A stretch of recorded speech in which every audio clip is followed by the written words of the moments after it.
In the heart of a sprawling metropolis, a glass and steel skyscraper dominated the skyline, home to Lanefield and York, one of the most powerful investment firms in the country. At the center of its empire was Ethan Calder, the 48-year-old senior executive partner whose name alone could rattle markets and clinch billion-dollar mergers. Sharp suits, sharper wit, and a reputation for zero tolerance defined him. With silver streaks through his jet black hair and piercing gray eyes, Ethan was feared and respected in equal measure. Each morning, Ethan's arrival was an event.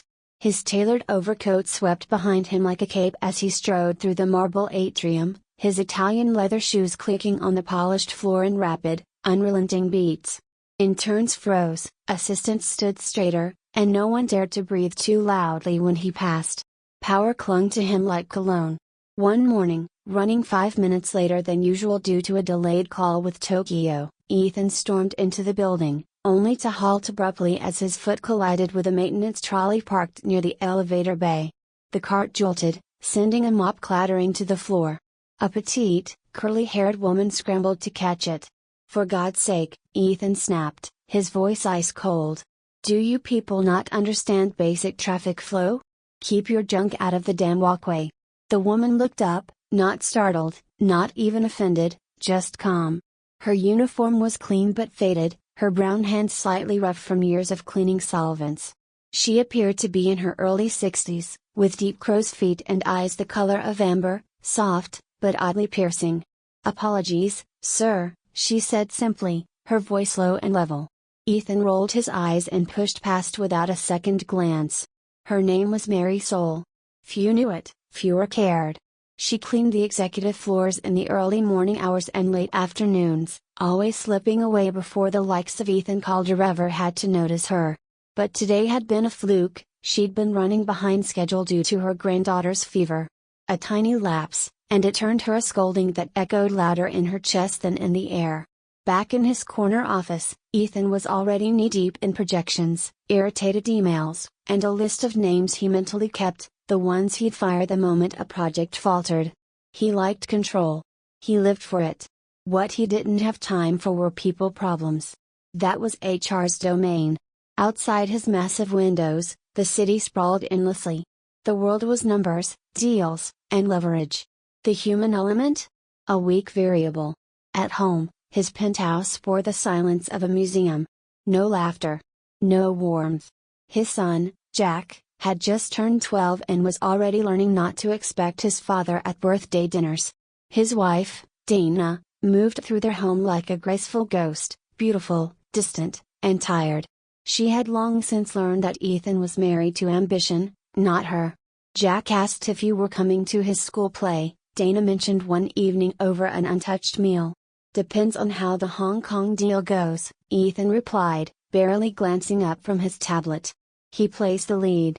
"I'll try," he muttered, already checking stock fluctuations in real time. Dana's eyes dimmed just a bit more, but she said nothing. Meanwhile, Ethan continued his climb, burning through time, relationships, and health in pursuit of domination. Each day looked like the last: meetings, deals, conquests, and he liked it that way. Then came the missteps. It started subtly. He couldn't read the numbers on the ticker as easily. The screen seemed too bright, yet too blurry. He adjusted his monitor settings, blamed fatigue, swapped his glasses. But the blurriness persisted. And then, in a board meeting, the pie chart he was explaining doubled in his vision. He froze mid-sentence. His assistant had to jump in. Later that night, in the mirror, he stared into his own eyes and saw something terrifying, not just the murkiness in his sight, but in his very identity. Still, he resisted help. After all, Ethan Calder didn't get sick. Weakness was for others. But the reality became impossible to ignore when he walked into the street one rainy evening and didn't see the cab swerving until it screeched to a halt inches from his knee. His heart pounded, not from fear, but from something worse: helplessness. Dana, alarmed by his increasing reclusiveness, begged him to get tested. "If not for me, do it for Jack," she pleaded. So, he did. The diagnosis hit harder than a market crash: early onset optic neuropathy. The specialist's words blurred as much as Ethan's vision: progressive, irreversible, degenerative. Soon, you'll begin to lose clarity in the center of your vision. It's already begun. We'll manage what we can, but you'll need to prepare for serious lifestyle changes." Ethan sat in stunned silence, for once without a retort. The surgeon of high finance, the titan of vision and clarity, now betrayed by the very sense he relied on most. The walls of his office grew colder. The numbers on his spreadsheets meant less. He stopped going to work, telling no one the real reason. He sat at home with the blinds drawn, the cityscape outside a fog he couldn't face. He rejected Dana's support, told Jack he was busy, and buried himself in research about experimental treatments, all dead ends. The man who had controlled everything was now at the mercy of something he couldn't outbid, outrun, or outsmart. But fate was not done with Ethan Calder. Not yet. And in the most unexpected of ways, redemption would begin, not with a corporate merger, nor a miracle cure, but with an old cleaning woman he barely remembered. Ethan Calder had always viewed time as his greatest asset, something to conquer, to bend in his favor. But now, it mocked him.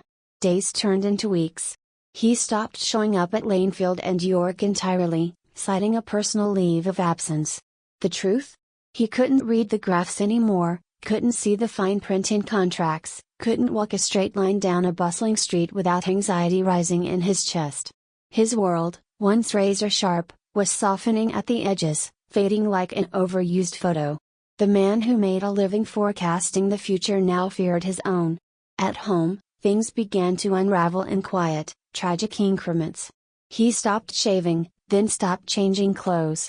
He spent hours sitting in his study with the curtains drawn, staring at blank screens or old financial reports he couldn't decipher anymore. Dana tried to help, gently at first, then more insistently. "Ethan," she said one evening, kneeling beside his chair, her voice trembling, "we can get through this. But not if you shut us out." He didn't respond. She stood, heartbroken, and left the room.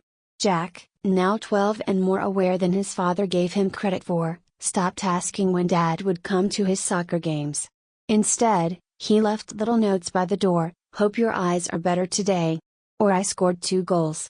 Ethan read them, though he could barely make out the words. The worst part wasn't the condition. It was the shame. All his life, Ethan had stood tall because he knew things, had answers, made decisions with unwavering certainty. And now, he couldn't even trust what he saw in front of him. It was a betrayal not just of his body, but of his identity. Who was Ethan Calder if he couldn't see, if he couldn't lead, if he couldn't win? His firm moved on quickly. A memo announced an interim leadership transition. Meetings continued without him. No one called. Not even the partners he mentored. Then, one gray Monday afternoon, a decision struck him, sudden and desperate. He would go to the office. Not to reclaim anything. Just to see it one last time. Maybe clear out his personal files. Maybe remind himself that he was once powerful. His driver dropped him at the front, but Ethan waved off the help and walked inside alone. The marble lobby gleamed, but he noticed for the first time how cold it felt. Lifeless.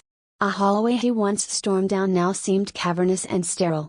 He reached the 47th floor, the executive level, and stepped off the elevator, heart pounding. No one noticed him. A few new faces, a few hushed whispers. He ignored them and moved toward his office. And then, he froze.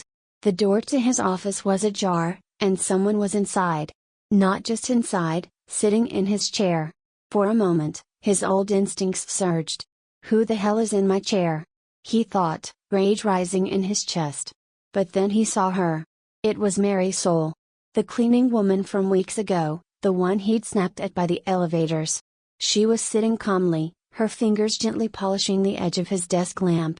A small cloth in one hand, a spray bottle in the other. Completely at peace.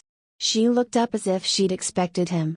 "Mr. Calder," she said softly, her voice like the hush of wind through autumn leaves, "didn't think I'd see you back so soon." Ethan's lips parted, but nothing came out. The rage melted, replaced by confusion. And something else. Something quieter. Something he couldn't quite name. I just came to collect a few things," he muttered. She nodded and rose from the chair. "Of course. I was just finishing up. I like to keep this place nice. You never know when someone important might need it. Her tone wasn't sarcastic. Just warm. Genuine. He stared at her, trying to understand the calm in her eyes. She wasn't intimidated by him. Not at all.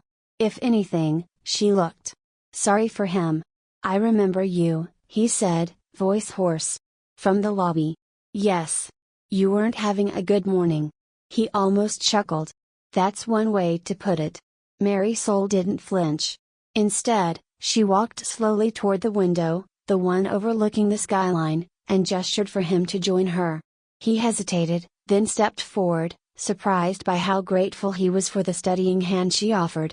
I heard about your condition, she said softly. His breath caught. How? This building has a heartbeat, she replied. It listens. People talk. Pain leaves traces. He didn't argue.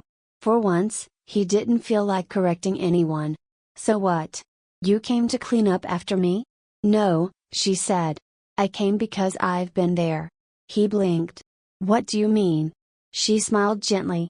15 years ago, I was diagnosed with a neurological condition that took away the feeling in my hands. I used to be a baker. Owned my own shop. My hands were everything. One morning I dropped a tray of pastries, and it felt like dropping my entire life. Ethan stared at her. The same woman he'd written off weeks ago. How? How did you come back from that? He asked. She paused, thinking. I didn't come back. I moved forward. That struck him. I spent a long time being angry. At God. At the world. At myself. But eventually, I stopped asking, why me? And started asking, what now? That's when life started again. Ethan felt something loosen in his chest. A knot untangling, ever so slightly. Marisol turned to him, her amber eyes glowing in the soft office light. You've been given a gift, Mr. Calder. A hard one. But a gift all the same. You get to start again. Not as a titan. But as a human. A silence stretched between them, not awkward, but deep. He nodded slowly, almost imperceptibly. As she picked up her things and headed toward the door, she turned back once more. Oh, she said, smiling, and maybe next time, try saying good morning. She left him alone, standing by the window, the city blurred before his eyes, but for the first time in months, something inside him had come into focus. A new question had taken root in his mind, pushing out the old fears. Not what have I lost? But what can I become now? Ethan Calder didn't sleep that night. Not because he was in pain, or because his vision had worsened, though the familiar blur still haunted the center of his sight, but because of the conversation that kept replaying in his mind. You get to start again. Not as a titan. But as a human. Marisol's words, so simple, had cracked something open inside him. Not broken, opened. For the first time in months, Ethan sat in his study not as a victim of fate, but as a man humbled by it. He wandered through the penthouse like a ghost until dawn. Then, slowly, deliberately, he began to pick up the pieces. He showered. Shaved. Put on a simple sweater instead of a suit. And for the first time in weeks, he sat down at the breakfast table. Dana blinked, surprised to see him there, his hair still damp, a cup of coffee in front of him. You're up early, she said cautiously. I want to take Jack to school, Ethan said. She stared at him, unsure whether she heard him correctly. You've never. I know, he interrupted. I want to start now. He didn't expect forgiveness. He wasn't sure he even deserved it. But it had to start somewhere. Jack emerged from his room moments later, backpack slung over one shoulder, rubbing sleep from his eyes. When he saw his father sitting at the table, he froze. You okay? Jack asked wearily. I'm getting there, Ethan said. Would you like a ride? Jack shrugged, trying to play it cool. But the way his lips twitched upward betrayed him. In the car, Ethan didn't say much. Neither did Jack. But the silence was different, not cold, not forced. Just new. The beginning of something not yet defined. After dropping Jack off, Ethan didn't return to the empty penthouse. He drove himself, slowly, carefully, to a clinic downtown. It specialized in neurological and visual impairments, one Dana had mentioned weeks ago. He sat through the intake with quiet humility, answered questions, agreed to therapy and rehabilitation plans. When they asked about support at home, he looked down and said softly, "I'm working on it." The next few weeks moved at a different pace than the life he once lived. No boardroom battles, no high-stakes trades, just daily practices of patience, endurance, and humility. He started vision therapy to preserve what clarity he still had. He attended mindfulness sessions to address the waves of frustration and shame. And slowly, he began to see again, not with his eyes, but with his awareness. He saw his wife, not as a fixture in the background of his success, but as a woman who'd held together a fractured household without complaint. He saw Jack, not as an obligation or an accessory to fatherhood, but as a bright, complex young boy hungry for attention and guidance. He saw the city differently, too. The people on the subway. The buskers on the corners. The janitors in lobbies. He stopped walking past people. He started walking with them. Back at Lanefield and York, the wheels of capitalism spun on without him. But a few noticed his absence. The board sent polite messages asking when he might return. Interns whispered stories of the once godlike partner now vanished from the skyline. Ethan didn't rush to return. He wasn't sure if he even should. But one afternoon, he found himself standing outside the building again. He looked up at the towering glass facade, then stepped inside with cautious resolve. The security guard blinked in surprise when he waved. "Mr. Calder. Back so soon?" "Not officially," Ethan replied. "Just visiting." He took the elevator to a floor he hadn't set foot on in years, the 23rd. Human Resources. There, he asked to speak with leadership. Over the next hour, he shared an idea, one he'd been quietly building in his heart during his therapy sessions. He wanted to launch a support initiative within the firm, for employees struggling with burnout, medical challenges, emotional crises. A wellness and mental health division, fully funded, fully anonymous. No stigma. No career consequences. At first, they blinked, surprised. But he'd done the research. Brought statistics. Offered a plan. Even agreed to take on a lower, advisory role to pilot the program if need be. "You'd really come back for this?" the HR director asked, incredulous. Ethan smiled. "I think this might be more important than anything I've done before." Word of the initiative spread quickly. Some were skeptical. Others hopeful. A few executives quietly visited the resource team in the first month. Ethan returned to the office a few days a week, not in his old role, but as a mentor. He didn't bark orders. He listened. He didn't chase quarterly goals. He built long-term trust. And always, when no one was watching, he checked the maintenance logs. He wanted to find Marisol. He asked the custodial coordinator. No records. He checked HR. Nothing. He even visited the security office to review badge scans. No one named Marisol had entered the 47th floor in over a year. She had vanished as quietly as she had appeared. One evening, as he packed up his things, he found something in his desk drawer that hadn't been there before, a folded note, written in looping, old-fashioned handwriting. It read: "You've seen the city from above. Now you've seen it from below. Don't forget either view. Both matter." No signature. He held the note for a long time, then slipped it into his wallet. At home that night, Dana and Jack waited with warm food and open hearts. "Did you find her?" Dana asked. "No," Ethan replied. "But I think she found me." That night, over dinner, laughter returned to their home. Jack told a long, animated story about a science project gone wrong. Ethan listened, really listened. And for the first time in years, he didn't feel like he had to prove anything. He was no longer a titan of industry. He was a man learning to live again. Not through control, but through connection. Months passed, and with each one, the Ethan Calder that once loomed over the finance world with relentless ambition faded into a different kind of man, not lesser, but deeper.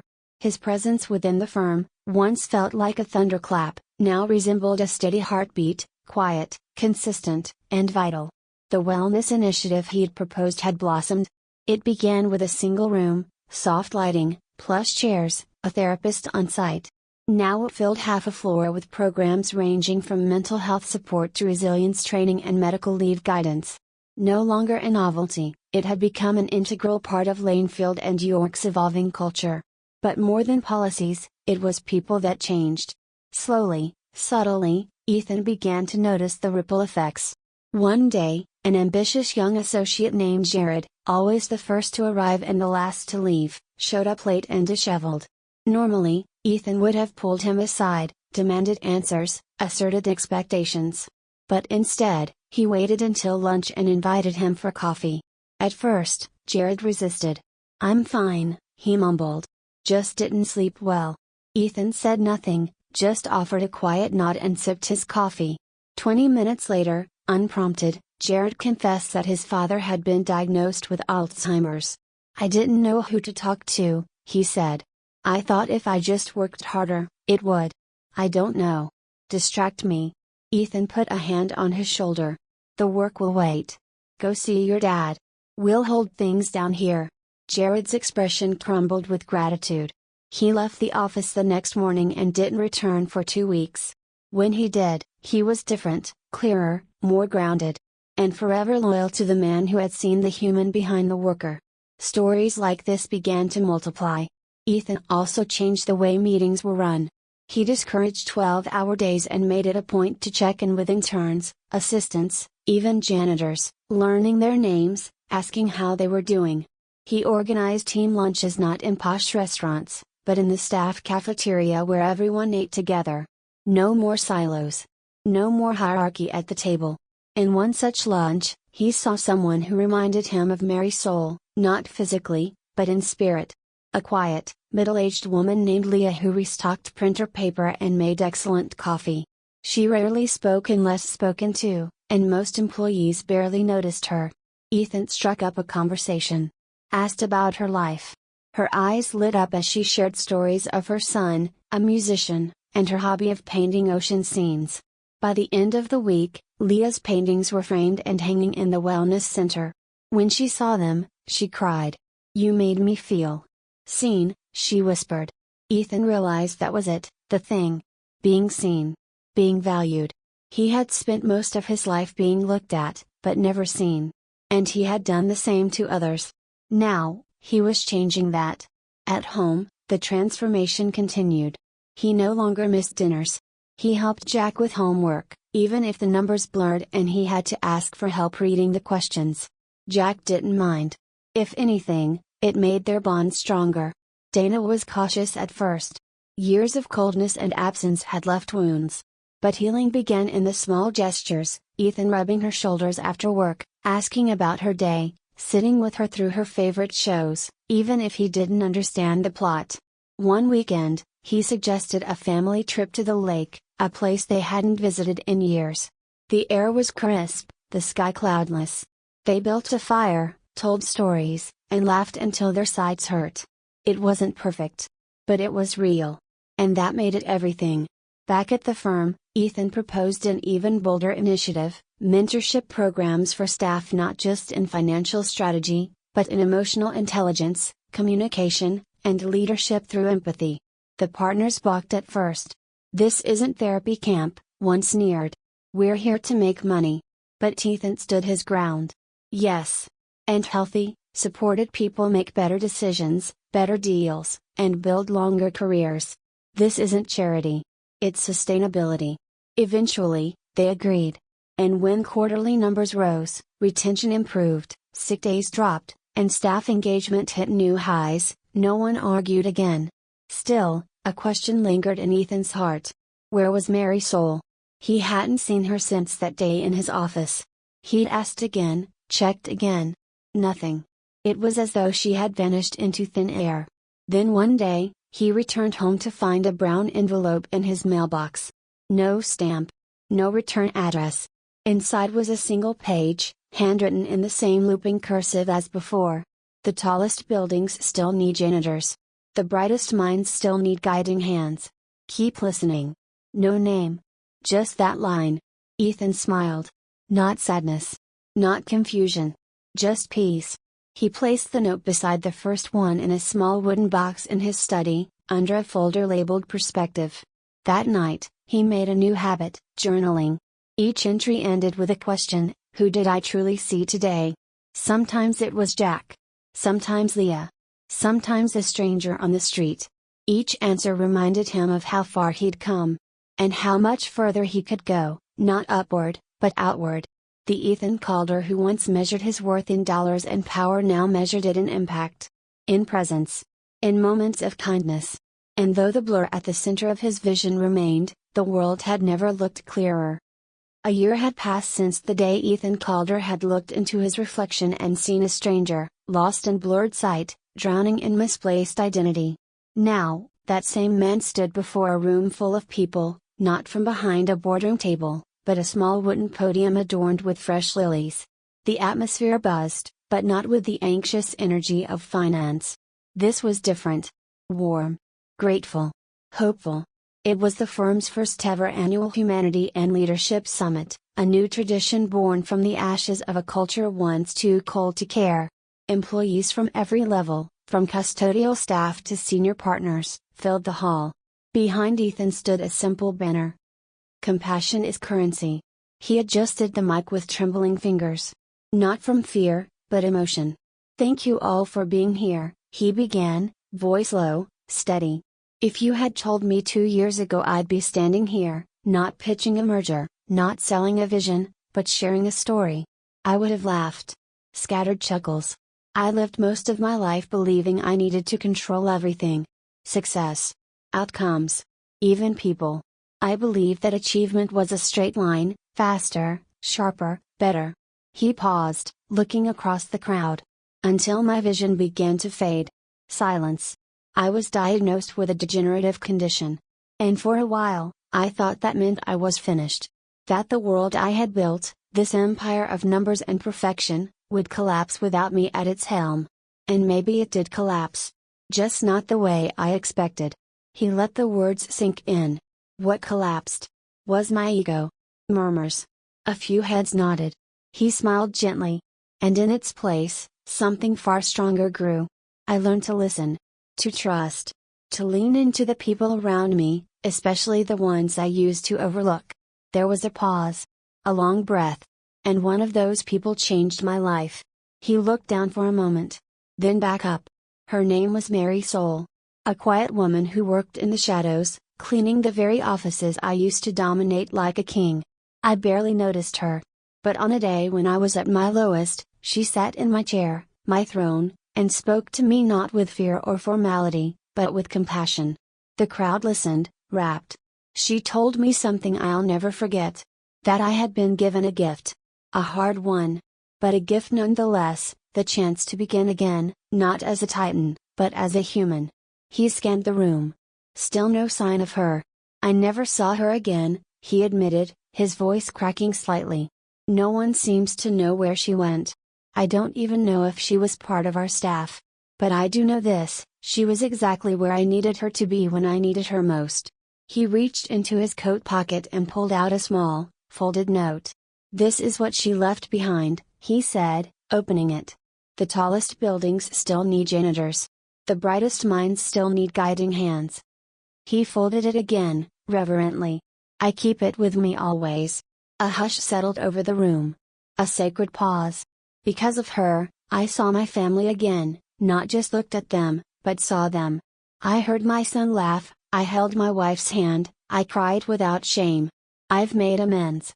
And I've built something new, not just in programs or policies, but in spirit. Applause began softly, then built into something thunderous. He raised his hand gently. And so today, I accept this honor not for my leadership, but for my failure, the failure that taught me to lead with heart. To those facing unseen battles, whether personal, medical, emotional, you are not alone. You are not weak. You are not broken. He stepped back from the mic.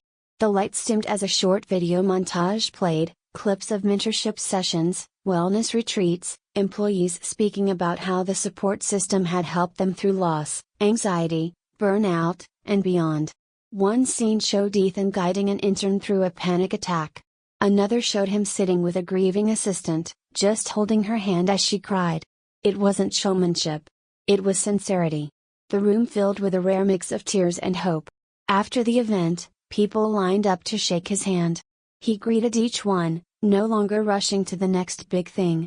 He asked about their families, remembered their stories, offered advice when asked, and silence when not. Later that night, at home, he tucked Jack into bed. The boy, now 13, taller, with a mischievous grin and the beginnings of a deep voice. "You killed it today, Dad," Jack said. Everyone was talking about it. Ethan chuckled. "You watched the whole thing?" "Mom made popcorn." He ruffled Jack's hair. "Thanks, kiddo." As he turned to leave, Jack sat up. "Hey. Do you think Marisol was, like, an angel?" Ethan froze. "Turn slowly. Why do you say that?" Jack shrugged. "Just feels like something out of a movie, you know? Someone who shows up, changes everything, then disappears." Ethan nodded, heart heavy and light at once. "I've wondered the same thing." He went to his study, sat down, and opened the wooden box. Inside were the 2 notes. He added a third, blank, except for a line he scribbled in slow, careful handwriting. "I will be what she was to me." Then he closed the box. He never saw Marisol again. But he didn't need to. Because she had already done what angels, in whatever form they come, are meant to do. She woke something in him. Compassion. Presence. Grace. From that moment forward, Ethan Calder lived not to dominate, but to elevate. Not to accumulate, but to illuminate. And the man once known for seeing only profit, now helped others see their worth. Even in the blur, he found vision. Even in the dark, he carried the light.